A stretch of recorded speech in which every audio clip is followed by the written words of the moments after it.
El Colegio Imperial de Niños Huérfanos de San Vicente Ferrer fue fundado en Valencia en el año 1410 por el propio santo.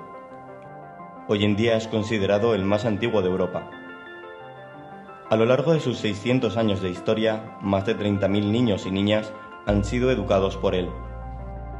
En el siglo XVII fue pionero en la alfabetización de las niñas, adelantándose más de 50 años a la ley española que la instauraría. Desde sus orígenes ha destacado como foco cultural para la ciudad. Los festejos populares, la devoción al santo, los milagres, la primera feria muestrario del año 1917, la lotería de Navidad de 1936, el cine de San Vicente, la galería de arte. Actualmente el colegio acoge en torno a un centenar de niños y niñas de la Comunidad Valenciana, procedentes de entornos familiares con dificultades estructurales, económicas o sociales. Los niños están organizados en 9 tutorías a cargo de un tutor o tutora, formadas por grupos homogéneos de unos 10. En la tutoría hacen vida familiar, se reparten las responsabilidades, participan activamente, respetan sus normas de convivencia y reciben una formación extraescolar, musical, deportiva, humana y religiosa.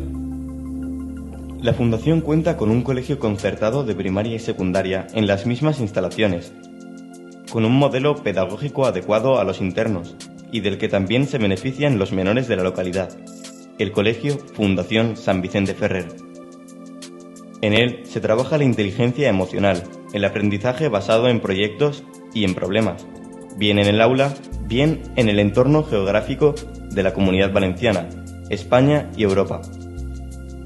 Un centro, en definitiva, que fomenta la inclusión, el trabajo cooperativo y la participación.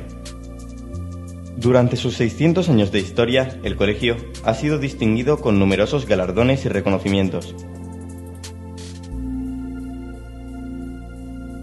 A pesar de ello, a día de hoy, el colegio ha mantenido invariable su labor a lo largo de los siglos, respondiendo desde la excelencia a las necesidades educativas de la infancia valenciana necesitada, adaptándose a las circunstancias y apostando por fraguar un futuro mejor para sus colegiales y para el conjunto de la sociedad valenciana.